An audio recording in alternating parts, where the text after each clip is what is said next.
Welcome to GK Solution. இன்றைய வீடியோல transistor இதன் முந்தைய வீடியோ டயோடு PN ஜங்ஷன் டயோட பத்தி பார்த்தோம். அது எவ்வாறு அமைந்திருக்கு, அதன் பயன்பாடு என்ன, எப்படி அது வேலை செய்யுதுங்கிறத பத்தி தெளிவா நம்ம பார்த்தோம்.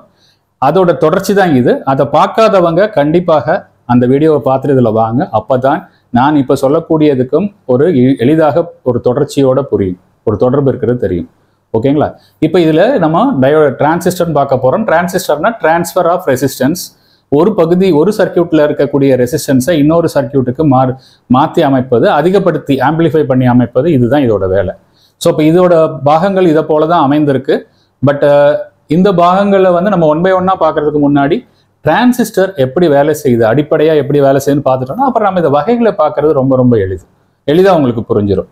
இதற்கு அதோட வேலைகளை வைத்து நம்ம தேவைப்படும் இடங்கள்ல மாறி மாறி பயன்படுத்திக்கலாம். ஓகேங்க. ஸோ ஒரு காலகட்டத்தில் முதலாக இந்த டிரான்சிஸ்டர், அதாவது வால்வுன்னு சொல்லக்கூடிய காலங்கள்ல இருந்து, அதாவது ட்ரையோடு பென்டோடுன்னு சொல்லக்கூடிய வேக்யூம் டியூப் வால்வுகள் உபயோகப்படுத்திட்டு இருந்தாங்க ரேடியோவில். அந்த மாதிரி காலகட்டத்திலிருந்து டிரான்சிஸ்டர் அப்படின்னு சொல்லக்கூடிய எலக்ட்ரானிக் காலகட்டத்துக்கு வரும்பொழுது முதலாக இன்னைக்கு வேர்ல்டில் ஃபர்ஸ்ட் டிரான்சிஸ்டர்னு சொல்லலாம். அது இந்த டிரான்சிஸ்டர் தான். எவ்வளோ பெருசு இருக்கு பாருங்க. இந்த டிரான்சிஸ்டர் தான் உலகத்தில் முதலாக கண்டுபிடித்த ஒரு வடிவமைத்த ஒரு டிரான்சிஸ்டர். செமிகண்டக்டர்லேருந்து டிரான்சிஸ்டர், ஒரு எலக்ட்ரானிக் சுவிட்ச், ஒரு அதில் ஆம்பிளிஃபயர் சொல்லக்கூடிய ஒரு டிரான்சிஸ்டரை இப்படி தான் பயன்படுத்தினாங்க. இதில் பார்த்தீங்கன்னா ஒரு வீக் ஷேப்பில் ஒரு கிளாஸ் வடிவம் மாதிரி ஒரு பிளாஸ்டிக் இருக்கு. மேலே வந்து ஸ்ப்ரிங் ஆக்ஷன் கொடுத்துருக்குறாங்க, இது அழுத்தி பிடிச்சிருக்கிற மாதிரி. கீழே ஜெர்மேனியம் மெட்டீரியல் வச்சிருக்கிறாங்க. ஜெர்மேனியம் இதுதாங்க, ஜெர்மேனியம் மெட்டீரியல் வச்சிருக்கிறாங்க. அது மட்டும் இல்லை, 3 ஒயர் எடுத்துருக்கிறாங்க. ஏன்னா இது மூவ் ஆகுறதுனால ஒரு ஸ்ப்ரிங் மாதிரி ஒயர் எடுத்துக்கிறாங்க. புரியுதுங்களா? இந்த பேஸோட ஒயர் இங்கே இருக்கு. இந்த இதில் இருக்கக்கூடிய 2 ஒயரும் இதோட கிளாஸ்ல 2 பகுதியிலும் கொடுத்துருக்குறாங்க. கிளாஸ் வந்து இந்த பிளாஸ்டிக், கிளாஸ் இல்லை பிளாஸ்டிக். இந்த பிளாஸ்டிக் வந்து ஒரு ஐசோலேட்டர் மாதிரி வேலை செய்யும். இதுல என்ன பண்றாங்கன்னா பேஸ்ல கொடுக்கக்கூடிய குறைந்த அழுத்தத்தின் மூலியமாக எமிட்டர்ல இருந்து கலெக்டருக்கு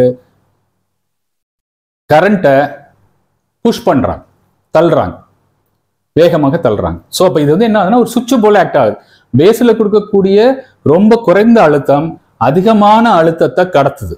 அதாவது இதில் இருக்கக்கூடிய ரெசிஸ்டன்ஸ் இந்த ரெசிஸ்டன்ஸை மாறுபட வைக்குது. புரியுதுங்களா? ஸோ இப்போ இதுதான் டிரான்சிஸ்டர்னு அவங்க முதலாக வடிவமைத்தது. அதோட உருவமைப்பு இப்படி தான் இருக்கும்.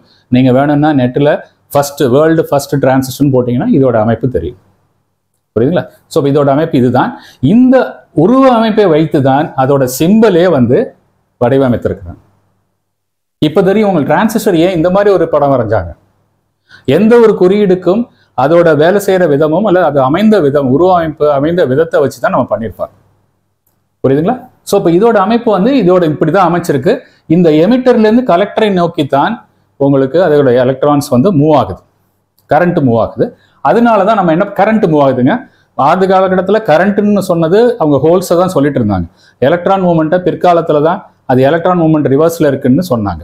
அதனால நம்ம இனிமேல் கன்வென்ஷனல் கரண்ட், அதனால தான் நம்ம கன்வென்ஷனல் கரண்ட்டை இன்னமும் ஃபாலோ பண்ணிட்டு இருக்கோம். அப்போ கரண்ட் வந்து இந்த கரண்ட்டுங்கிறது ஹோல்னு வச்சுக்கோங்களேன். அந்த கரண்ட்டுங்கிறது எமிட்டர்லேருந்து கலெக்டரை நோக்கி தான் போகுது. இது வந்து ஒரு PNP டிரான்சிஸ்டர் மூலம் உபயோகப்படுத்தினாங்க. புரியுதுங்களா? ஸோ இப்போ இந்த பாருங்க, அதோட சிம்பல் தான் எமிட்டர்லேருந்து கரண்ட்டை நோக்கி போகுது. ஓகேங்களா? இப்போ நம்ம ஒரு டயோடில் போன வீடியோவில் பார்த்த அதே தான் குறியீடு எப்படி இருக்குங்கிறத பார்க்கலாமா? டயோடோட உருவமைப்பு இப்படி தான் இருக்கும். ஒரு உருளை வடிவத்தில் இந்த இடத்துல ஒரு மார்க்கிங் கொடுத்துருப்பாங்க. ஒயிட் கலரில் ஒரு பேண்டு, ரெசிஸ்டன்ஸில் இருக்கிற மாதிரி ஒரு ஒயிட் பேண்டு கொடுத்துருப்பாங்க. சிகப்பு கலர்லையும் உங்களுக்கு டயோடு வருது. அதில் இருந்ததுன்னா கருப்பு கலரில் கோடு கொடுத்துருப்பாங்க. உங்களுக்கு தெரிவதற்கான வண்ணத்தில் இங்கே ஒரு கோடு இருக்கும். அந்த கோடு இதைத்தான் குறிக்குது. புரியுதுங்களா?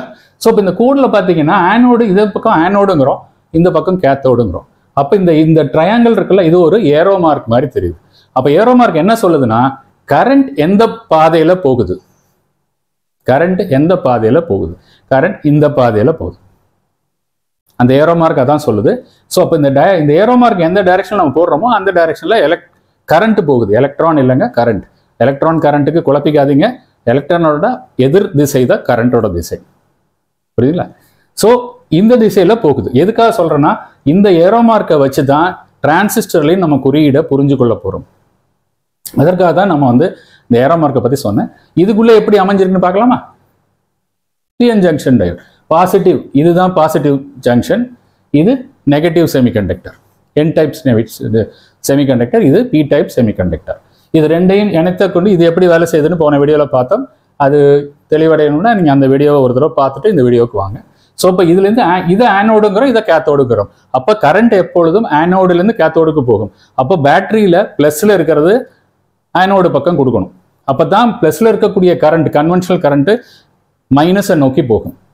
மைனஸ்லேருந்து எலக்ட்ரான் ரிவர்ஸில் வரும். அதுதான் நம்ம போன வீடியோவில் சொல்லியிருந்தோம். இனிமேல் வரப்போகிற வீடியோவில் கன்வென்ஷனல் கரண்ட்டை பற்றி தான் அதிகமாக நம்ம வந்து ரெப்ரசென்ட் பண்ண போகிறோம். ஓகேங்க. இப்போ நம்ம டிரான்சிஸ்டர் எப்படி அமைஞ்சிருக்குன்னு பார்க்கலாமா? டயோட பார்த்தாச்சு. இந்த டயோட வச்சு தான் டிரான்சிஸ்டர் அமைக்க போகிறோம். 2 டயோடு, அதை ஒன்னோட ஒன்று இணைத்து அதை டிரான்சிஸ்டராக பண்ண போகிறோம். எப்படி அமைஞ்சிருக்குன்னு பாருங்க. இதில் பாருங்க 2 ஜங்ஷன் இருக்கு. PN ஜங்ஷன், இது ஒரு PN ஜங்ஷன், அதாவது இது NP ஜங்ஷன், இது PN ஜங்ஷன். 2 ஜங்ஷனை நம்ம வந்து ரிவர்ஸ் பண்ணி அதை இணைச்சிருக்கோம். அப்போ என்ன ஆகுதுன்னா 2 N போர்ஷன் இருக்கு, 2 N டைப் செமிகண்டக்டர் இருக்கு. அதை ரெண்டையும் பிரிப்பது போல ஒரு நேரோ, ஒரு சிறிய பகுதியாக P டைப் அமைச்சிருக்காங்க.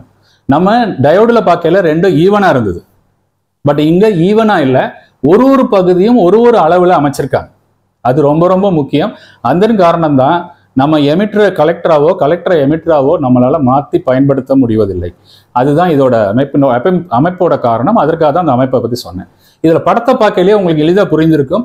இதில் இந்த பச்சை வண்ணத்தில் இருக்கிறது பூரா எலக்ட்ரான்ஸு, இந்த வெள்ளை வண்ணத்தில் இருக்கிறது ஹோல்ஸ், இடைவெளி, அதாவது காலி இடம். அதற்கப்புறம் இங்கேயும் எலக்ட்ரான்ஸ் தான் இருக்கு. ஆனால் மிடில் இருக்கக்கூடிய பகுதி பார்த்தீங்கன்னா இது மாடரேட்டாக இருக்கு, இது ரொம்ப நேரோவாக இருக்கு. பேஸ் வந்து ரொம்ப நேரோவாக, ரொம்ப பகுதி கம்மியாக கொடுத்துருக்குறாங்க. கலெக்டர் பார்த்தீங்கன்னா இது நிறைய கலெக்ட் பண்ணணும், நிறைய எலக்ட்ரான்ஸை ஈர்க்கணும். அதற்காக இது நல்ல பெரிய பகுதியாக கொடுத்துருக்குறாங்க. ஓகேங்களா? ஸோ இப்போ இந்த மாதிரி தான் அதோட வால்யூம், அதோட கொள்ளளவு அமைந்திருக்கு. அதற்கப்புறம் உள்ள இருக்கக்கூடிய எலக்ட்ரான்ஸை பார்த்தீங்கன்னா கொஞ்சம் வேறுபாடு இருக்கு. இதுக்கும் பேஸை விட்டுருங்க. பேஸில் வந்து ஹோல்ஸ் வந்து டோப் பண்ணியிருக்காங்க. டோப்பிங்னா உங்களுக்கு தெரியும், நம்ம ஒரு சிலிக்கான் மெட்டீரியல் பியூர் நான் கண்டக்டிவ் மெட்டீரியல். அந்த நான் கண்டக்டிவ் மெட்டீரியலை கண்டக்டிவாக மாற்றுறதுக்காக ட்ரைவேலண்ட் அல்லது பென்டாவேலண்ட் மெட்டலை அதுக்குள்ளே ஆட் பண்ணிடுவோம், டோப்பிங் பண்ணுவாங்கன்னு சொல்லியிருக்கோம். அதே போல் இதில் டோப்பிங் பண்ணியிருக்காங்க. புரியுதுங்களா? ஸோ டோப்பிங் வந்து எப்படி பண்ணியிருக்காங்க? இங்கே பார்த்தீங்கன்னா நிறைய எலக்ட்ரான்ஸ் இருக்கு, அடர்த்தியாக இருக்கு. இங்கே எலக்ட்ரான்ஸ் கம்மியாக டோப் பண்ணியிருக்காங்க. அப்போ என்ன அர்த்தம்னா இது வந்து மாடரேட்லி டோப்ட். ஓகேங்களா? இது வந்து ஹெவிலி டோப்டுன்னு சொல்லலாம். சாரி, ஹெவிலி டோப்ட், அதிகமாக டோப்பிங், அதிகமான இம்பியூரிட்டிஸை அதில் திணிச்சு வச்சிருக்காங்க. இது மாடரேட்டாக ஹோல்ஸை திணிச்சிருக்காங்க. புரியுதுங்களா? மாடரேட்டாக ஹோல்ஸை பண்ணியிருக்காங்க. ஹோல்ஸ்னா ட்ரைவேலண்ட்டை பண்ணியிருக்காங்க. இங்கே பென்டாவேலண்ட்டை, பாஸ்பரஸ்ன்னு சொல்லக்கூடிய பென்டாவேலண்ட் மெட்டீரியலை அதிகமாக இதில் டோப் பண்ணி இன்ஜெக்ட் பண்ணி வச்சிருக்காங்க. இந்த பகுதி பாருங்க, பகுதியும் பெருசாக இருக்கு, அதில் டோப் பண்ணதும் கம்மியாக பண்ணியிருக்காங்க. அப்போ இது heavily doped, moderate doped, lightly doped. டோப்டுன்னா உங்களுக்கு புரியுது இல்லைங்களா? அதோட எவ்வளோ தூரத்துக்கு அதை வந்து மிக்ஸ் பண்ணியிருக்காங்க அப்படிங்கிறத நான் சொல்கிறேன். ஸோ இப்போ இதில் 2 விதமாக நீங்கள் பார்க்கணும். வால்யூமை பார்க்கணும், அதற்கப்புறம் அதில் இருக்கக்கூடிய டோப்பிங் அளவை பார்க்கணும். இதை பொறுத்து தான் இந்த பகுதியை நம்ம 3 விதமாக நமக்கு அழைக்கிறோம். ஒன்று வந்து இதை வந்து எமிட்டர்னு சொல்கிறோம். ஏன்னா இது இங்கிருந்து எமிட் பண்ண போகுது, தள்ள போகுது. எமிட்டோட வார்த்தை என்னன்னா வெளிப்படுத்துறது. அப்போ இங்கிருந்து எலக்ட்ரான் வந்து வெளிப்பட போகுது, இது என்ன பண்ண போகுது?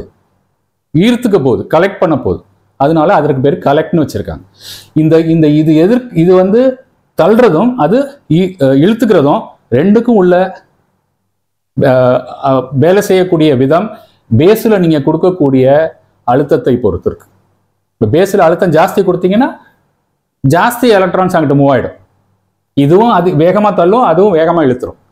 பேஸில் உள்ள கரண்ட் அழுத்தத்தை கம்மி பண்ணிங்கன்னா இதுவும் கம்மியாயிடும். ஸோ இப்போ இதை தான் நம்ம வந்து ஆம்பிளிஃபயர் அல்லது சுவிட்சாக பயன்படுத்திக்கிறோம். புரியுதுங்களா? வேண்டாம்னா பேஸில் இருக்க வோல்ட் ஆஃப் பண்ணிவிடுங்க, உடனே இங்கேருந்து வந்து எலக்ட்ரான் மூவ்மெண்ட்டே இருக்காது. புரியுதுங்களா? இப்போ நம்ம எலக்ட்ரானை தான் பார்க்குறோம். குறியீடு வரும்போது நான் கரண்ட்டை பற்றி சொல்கிறேன். இப்போ பாருங்க, இப்போ இந்த மாதிரி அமைப்பை பண்ணியாச்சு. இதுலேருந்து என்ன தெரியுது?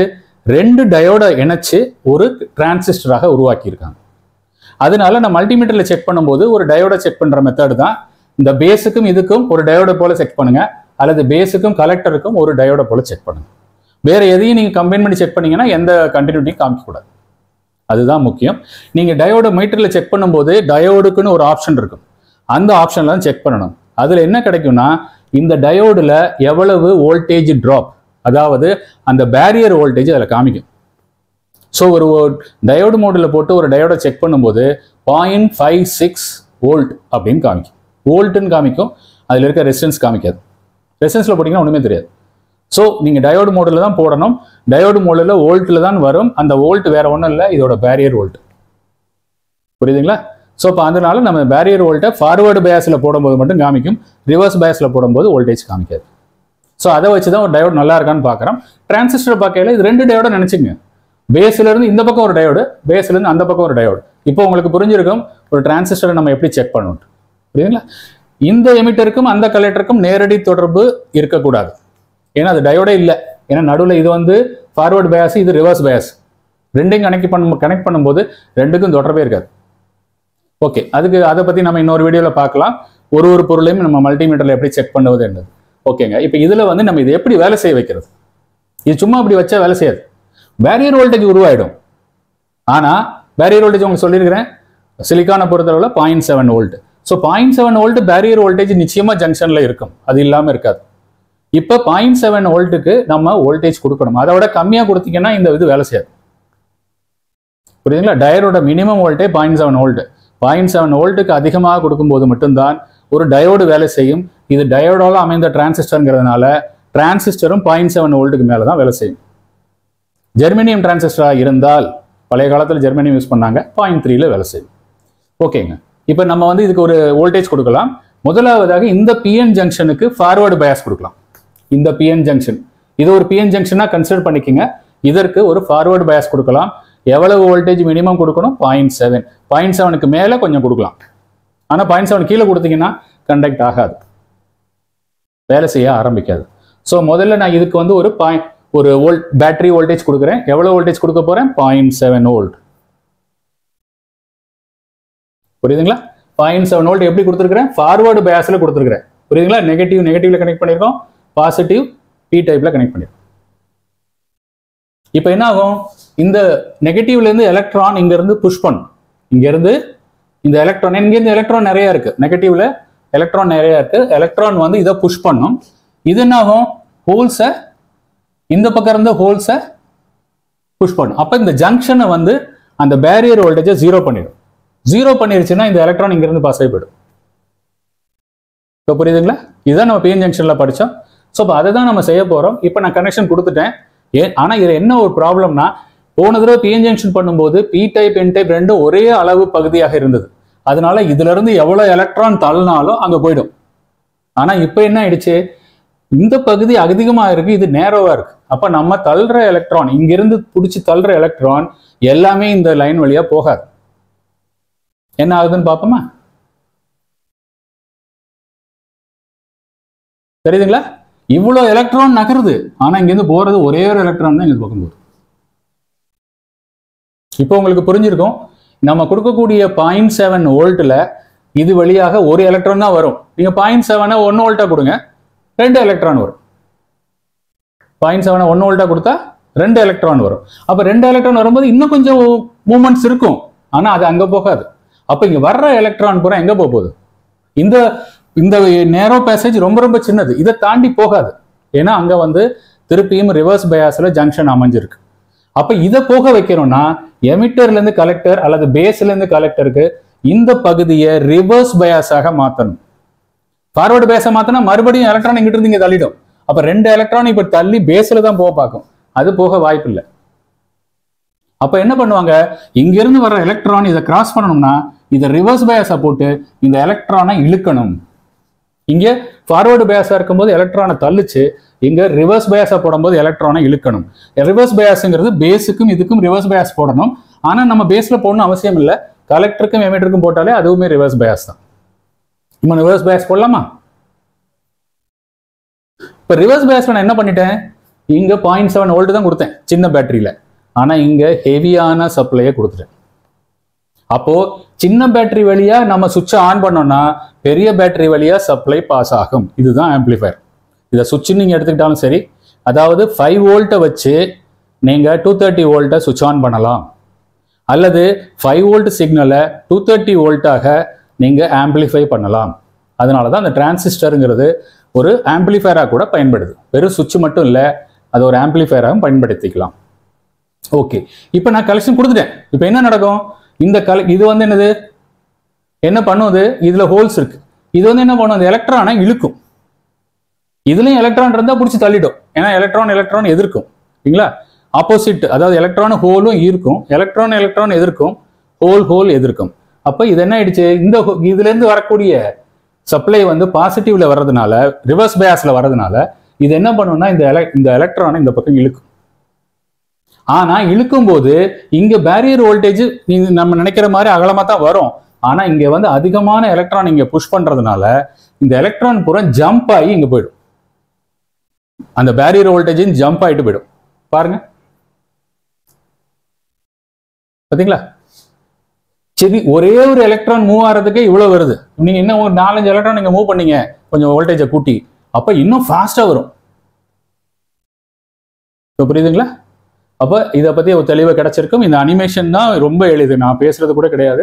இந்த அனிமேஷன் தான் உங்களுக்கு எளிதாக ஒரு டிரான்சிஸ்டர் எப்படி வேலை செய்யுதுங்கிறத புரிவதற்கு இதை விட எளிமையான அனிமேஷன் நானும் நிறைய பேர் சொல்லி கொடுத்ததை பார்த்துருக்கேன். பட் இந்த இதுதான் எனக்கு ரொம்ப பிடிச்சது. இப்படிதான் ஒரு டிரான்சிஸ்டரை நம்ம புரிஞ்சுக்கிட்டோம்னா நமக்கு நிறைய வகையில நம்ம ட்ரபிள் ஷூட்டிங் பண்ணுவதற்கு உதவியாக இருக்கும்.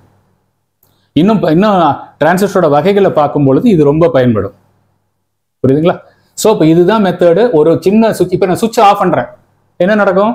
எல்லாமே நின்றும். பாருங்க, எந்த மூமெண்ட் இருக்காது. அப்ப இந்த சிறிய வோல்டேஜ் 0.7 வோல்டேஜ் இவ்வளவு பெரிய சப்ளையை நம்ம வேலை செய்ய வைக்குது. ஸோ இப்போ டிரான்சிஸ்டரோட பயன் உங்களுக்கு புரிஞ்சிருக்கும். இது ஒரு எலக்ட்ரானிக் சுவிட்ச் பிளஸ் இது ஒரு ஆம்பிளிஃபயராகவும் பயன்படுத்திக்கலாம். ஒரு மைக்கில் இருக்கக்கூடிய ரொம்ப குறைவான சிக்னலை நம்ம ஸ்பீக்கர்ல நம்ம கேட்குற அளவுக்கு ஆம்பிளிஃபை பண்ணி கேட்கறதுக்கு இந்த டிரான்சிஸ்டர் தான் பயன்படுத்துறாங்க. இதுல பிஎன்பி என்பிஎன் இருக்கு. இது நான் என்பிஎன் தான் காமிச்சிருக்கிறேன். பிஎன்பினா ஒண்ணும் இல்லை, இது பியும் இது பி டைப், இது பி டைப்பா இருக்கு, நடுவில் என் டைப் இருக்கு. அப்ப இந்த பேட்டரிலாம் திருப்பி கொடுக்கணும். பாப்போமா அதையும் எப்படி அமைஞ்சிருக்குன்னு. இதுக்கு முன்னாடி இதோட சிம்பிள் எப்படி வரைகிறாங்க நான் முன்னாடி சொல்லியிருக்கிறேன். அதோட சிம்பிள் எதுலேருந்து வந்ததுன்னு அந்த சிம்பிளை போட்டுருவோம். அதில் இருக்கக்கூடிய பிஎன்பி என்பிஎன் டைப்ல ஒரே ஒரு வேறுபாடு தான். அந்த வேறுபாடுக்காக அந்த சிம்பிளோட குறியீடு என்ன சொல்லுது அப்படிங்கிறத நான் விளக்குறேன். அப்புறம் நீங்க பிஎன்பியில் வரும்போது ஆட்டோமேட்டிக்கா உங்களுக்கு புரிஞ்சிடும். இப்போ இதுல பாருங்க, கரண்ட் எப்படி சுத்துது. நான் சொல்லியிருக்கிறேன், கரண்ட் பாசிட்டிவ்ல இருந்து நெகட்டிவை நோக்கி போகும். எலக்ட்ரான் நெகட்டிவ்ல இருந்து பாசிட்டிவை நோக்கி போகும். நான் உங்கள்கிட்ட அனிமேஷன்ல காமிச்சது எலக்ட்ரானோட ஓட்டத்தை, கரண்டோட ஓட்டம் அதற்கு ஆப்போசிட்ல இருக்கும். அப்படின்னு என்ன அர்த்தம்? இந்த கரண்ட் வந்து பாசிட்டிவ்ல இருந்து நெகட்டிவை நோக்கி இப்படி சுத்தும். அனிமேஷன்ல நான் இப்படி காமிச்சேன், அது எலக்ட்ரானோட மூவ்மெண்ட். இப்ப கரண்டோட கன்வென்ஷனல் கரண்டோட மூவ்மெண்ட் பாசிட்டிவ்ல சுத்தும். பாருங்க, புரியுதுங்களா? இந்த டைரக்ஷன்ல தான் கன்வென்ஷனல் கரண்ட். கன்ஃபியூஸ் ஆகிக்காதீங்க, கன்வென்ஷனல் கரண்ட். இதை வந்து நம்ம இந்த குறியீடுல பண்ண போறோம். ஒன்னு கலெக்டர், ஒன்னு எமிட்டர், ஒன்னு பேஸ்ன்னு சொல்லியாச்சு. இது எதனால வந்துச்சுன்னு நான் உங்களுக்கு சொல்லியிருக்கிறேன். இது முதலாக கண்டுபிடிச்ச டிரான்சிஸ்டரோட அமைப்பை வச்சு இந்த மாதிரி மார்க் பண்ணியிருக்காங்க. ஆனா இப்ப கரண்ட் திசையை இதுல குறிக்கணும். ஏன்னா பிஎன்பி என்பிஎன்ல ரெண்டுக்கும் கரண்ட் திசை ஆப்போசிட்ல போயிடும். அப்ப இந்த என்பிஎனுக்கு எப்படி குறியீடு கொடுக்கிறது? இந்த என்பிஎன்ல நான் என்ன சொன்னேன்? பேஸ்ல இருந்து, இது பேஸ் இல்லைங்களா? சோ கரண்ட் வந்து பேஸுக்குள்ள நுழைஞ்சு எது வழியா வெளியில வருது? எமிட்டர் வழியாக வெளியில வருது. பேஸுக்குள்ள நுழைந்து எமிட்டர் வழியாக வெளியேறுது. அந்த டைரக்ஷனை இதுல குறிக்கணும். இதுல பேஸ் இதான், எமிட்டர் இது. அப்ப பேஸ் வழியா கரண்ட் போய் எமிட்டர் வழியா வருது. ஏன்னா இதுதான் சுவிட்சிங்கோட டைரக்ஷன். அப்படி பண்ணும்பொழுது கலெக்டர்ல இருந்து எமிட்டருக்கு நமக்கு கரண்ட் கிடைக்குது. பாருங்க, தெரியுதுங்களா? பேஸுக்குள்ள போயிட்டு எமிட்டர் வழியா வெளியில வருது. அப்ப ஏரோ மார்க் எப்படி போடணும்? பேஸ்ல இருந்து எமிட்டருக்குள்ள எந்த திசையில கரண்ட் பாயுதோ அதைத்தான் நம்ம ஏரோ மார்க்கா போட்டிருக்கோம். இப்ப எளிதா புரிஞ்சிருக்கும் நம்புறேன். சோ இதை வந்து நீ இன்னும் நல்லா புரிஞ்சுக்கணும்னா பிஎன்பி எப்படி அமைஞ்சிருக்குன்னு பார்க்கலாம். அப்பதான் உங்களுக்கு புரியும். இது என்பிஎன். இப்ப இதே இது நான் பிஎன்பி போடுறேன், பாருங்க.